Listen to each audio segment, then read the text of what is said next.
motoring, but it is still in motion.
Fantastic couple of days for me.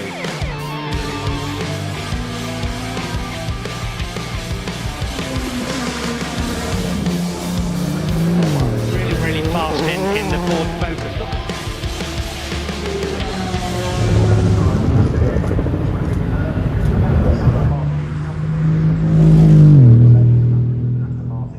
What are you waiting to be driving? It looks like the Lotus 79, but whatever they bring, I will try to get in it. You'll take See anything. if I can start it.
What can Rob Bell do? There he is, and he's on it. Yeah, but there was a slight lift as he left Malcolm. He kicked up the dust, slightly came off the paddle. Just really cursing, but he's got to keep his focus for the remainder of the hill. I just heard the lift. He's still pressing on. More in the Jaguar, who certainly will rival that top time, I would have thought. Well, it was half a second down at Malcolm, but the grunt of that fabulous Jaguar up the hill. We're more used to the Silk Cut livery ones, but of course racing the flat white livery in the North American IMSA Prototype Championship looks fantastic. What a wonderful climb you just did. I know Justin Law in the Jaguar has just gone a little bit quicker. How much more have you got to give? Yeah, I'd say we probably got about a second to a second and a half. Definitely need to learn the road a little bit. Still finding the edge of the car. I took out the hay bale kind of coming up the top, but it's just such a good wide-bodied car and so much downforce. Just need to figure out how to use that a little better than the high-speed sections. many different types of cars, from the vintage to the new to the modern to electric. I mean, this is it's a special event. I mean, and I'm very privileged and lucky to be invited.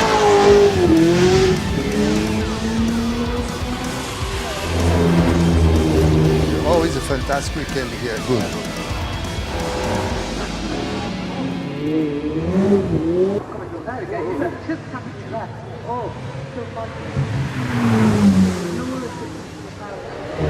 The way you got the McLaren Elva whipping from side to side, not once, not twice, but many times.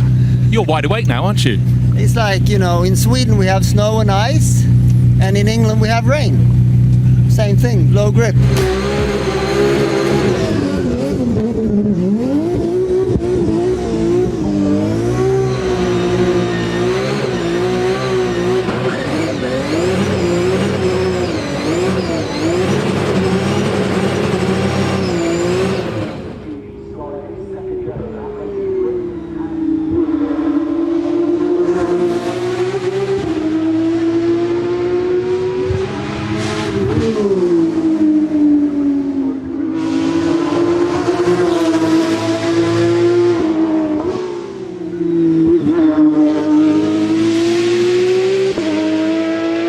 Katie Munnings, the V12 Speedster. Amazing, and what conditions to drive it in. I'm a rally driver, so I absolutely love a bit of wet, a bit of grease, a bit of mud. You've got to love GoodWood, rain or shine, haven't you?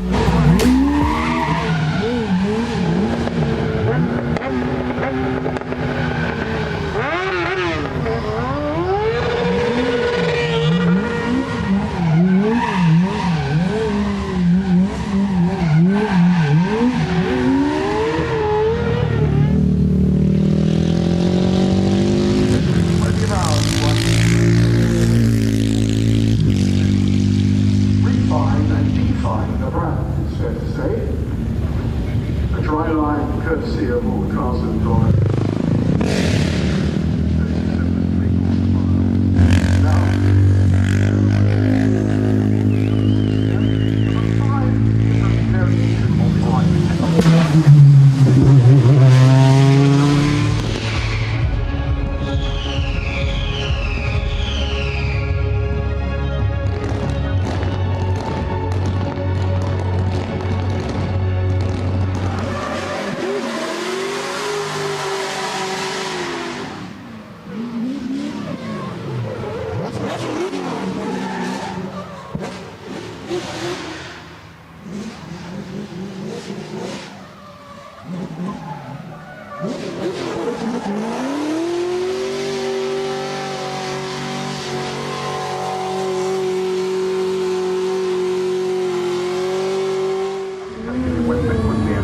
Work together. At the end, I jump on his bike and do a burnout and a bit of a week, and he'll get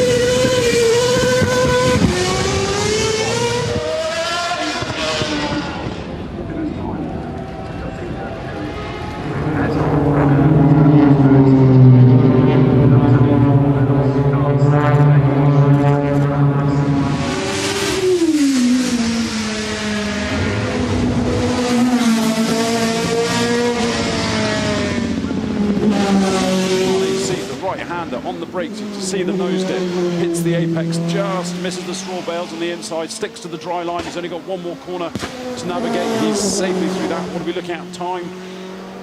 He's not looking too bad at all. What has he done at the finish of 54.71 into fourth? Good effort. Up one. He's now turning left the final turn and over the finish line. So there is Travis Pastrana. He goes quickest now. 48.10 becomes the top time. 40 intermediate. So now he's going to have to really go for it. Then fighting for adhesion as he comes up towards the right-hander through Carnet's seat. The road opens up a little bit of correction needed. The time to beat is a 48.10. Is he going to do it? He's getting towards the line. 47, 48.6. He goes third fastest. And what about Rob Bell in the McLaren? Because he now has to try to beat a 48.1. He was fastest on Friday away at 48.9. He's half a second down in that intermediate, so he's got to pull back some time from somewhere. 48.1 to beat. It's possible, it's looking good. He comes up towards the line. Does Rob Bell go quickest? No, goes second.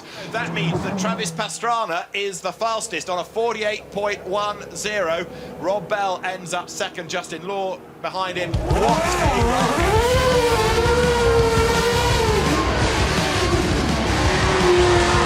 My goodness, listen to that thing. Such a cool experience, great to be here at GoodWood. Obviously seeing all the fans back as well, so much fun.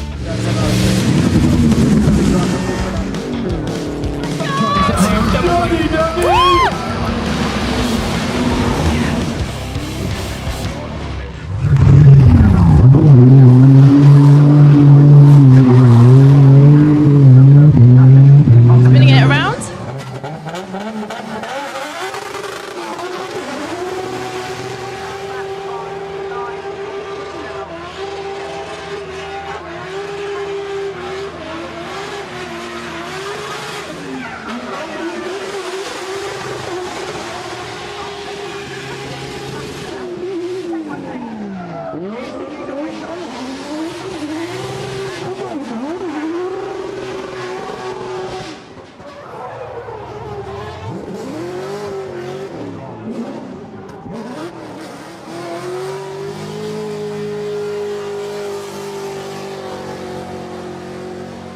Meter of those beacons because you need to set off the sensors. Oh, we took out a barrel, but it's okay. He has managed to knock Kevin off the top spot, and I think he's very happy about that.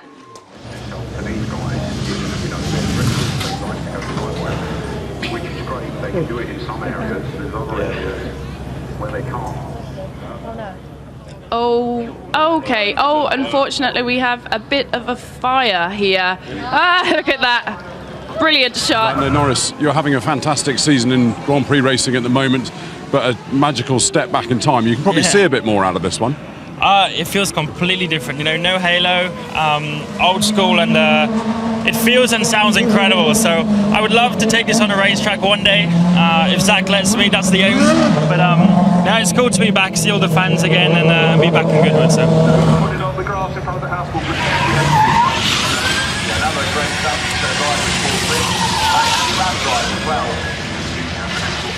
Manuele Pirro, I think you're having a competition with Jochen Mass in terms of the number of different cars you're driving up the hill this weekend. How's the weekend going? There is no competition, it's only pleasure, privilege and wonderful feeling. Yeah, it's an incredible privilege for those who really appreciate the history of motorsport like me.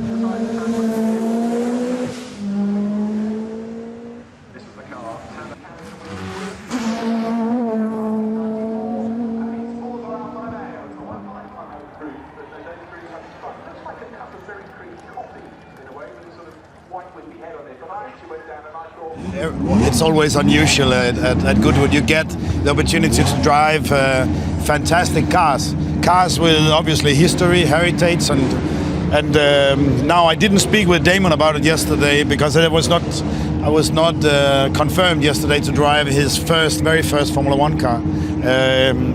Yeah, the Brabham V10. Lots of buzz down here in the assembly area, and that's because the Festival of Speed is a big draw for big names across the world of motorsport and beyond. Check out who's behind me, none other than A-lister Tom Cruise, along here with his stuntman Wade, who's going to be driving up the hill as part of a birthday present offered from Tom to Wade.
until this weekend. He is always massively committed when he comes to the GoodWood hill climb, normally in champ car machinery.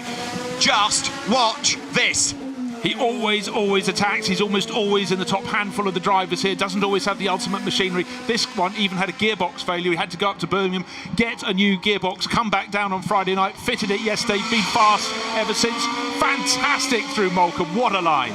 Faster than Jake Hill to that first intermediate, so this is looking good. All of a sudden, Jake Hill's time is in jeopardy.